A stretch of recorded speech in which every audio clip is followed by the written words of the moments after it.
أعوذ بالله من الشيطان الرجيم بسم الله الرحمن الرحيم سبحانك لا علم لنا إلا ما علمتنا إنك أنت العليم الحكيم صدق الله مولانا العظيم. السلام علیکم ورحمت الله وبرکاتہ. د پښتو ادبي کاروان هغه ادیبانو استادانو لیکوالانو شاعرانو ملګرو امید لرم چې خبره او د ژوند خولازو کې به ملګرو د ټولو ناول خو د سلاکارې ډلې ډېره زیاته مننه چې داسې ګټور خوندور نشستونه زمونږ او د ملګرو د زده کړې لپاره جوړې او بیا د ګران محترم مغفور الله خان جامي صاحب ډېره مننه چې د زده کړې په ځانګړې نشست کې نن بیا یو سوال راوړل چې صنعت تجنیس تام مماثل تعریف بیان کړي او په شعر یا په نثر کې مثال راوړي. نو راځو مختصرا د صنعت تجنیس تام مماثل تعریف کو مثال ذکر کو. نو تجنیس څنګه چې په تیر درس کې موږ ویلو لغوي معنی دا هم جنس کېدل یو شان کېدل او په اصطلاح د بلاغت کې تجنیس ویل کېږي چې په کلام کې داسې دوه لفظونه راوړل چې په تلفظ کې یو شان وي او معنی جدا جدا وي. تجنیس ورته ویل کېږي لکه ستا د غم را سره غم دی دغه مثالو. بیا دغه تجنیس دوه قسمه دي، تجنیس تام او تجنیس غیر تام. تجنیس تام ویل کېږي په کلام کې داسې دوه لفظونه راوړل چې په تلفظ کې وزن کې ترتیب کې او شکل او صورت کې هو به هو یو شان وي او معنی جدا جدا وي. تجنیس تام ورته ویل کېدی شي.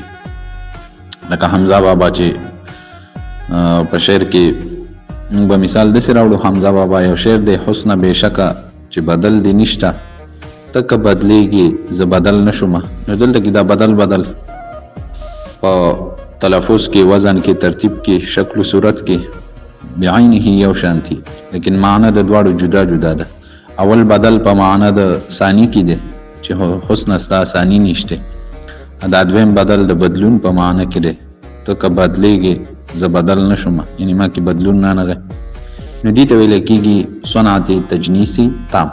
اوس د دې صنعت تجنیسی تام سره یو قید لګېدل په دې سوال کې، صنعت تجنیسی تام مماثل. نو د مماثل قید چې لګېدل نو هغه تعریف کې به لږونی یو قید مونږه بلوم زیات کو چې دغه د تجنیس تام تعریف کو خو یو قید به سره زیات کو چې تجنیس تام مماثل دي ته ویل کېږي چې په کلام کې داسې دوه لفظونه راوړل چې په تلفظ کې وزن کې ترتیب کې شکل او صورت کې یو شان وي او په نوع کې متفق وي. دا یو قید پکې اضافي شو چې په نوع کې متفق وي.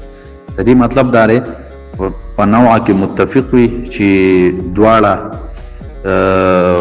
حرفونه چې په یو بیت کې یا په یو کلام کې خبر کې راغلي دي نو دا به دواړه یا اسمونه وي یا به دواړه فعلونه وي او معنی به جدا جدا وي. نو دې ته ویل کېږي صنعت تجنیس تام مماثل. لکه د حمزه بابا په دې شعر کې چې خرم قسم اشنا ستا د آبرو په لور خیر د دیدن ما که په بل لور وغوښ. نو په دې شعر کې دوه ځله لور راغلی د لور لفظ او دواړه اسمونه دي. یو لور طرف ته ویل کېږي او د دې بل لور نه هغه اعلی مراد ده چې واښه پرې ویل کېږي. نو دې ته ویل کېږي صنعت تجنیس تام مماثل. دا زما مختصر نظر په لوی الله مسپارم. الله وارث.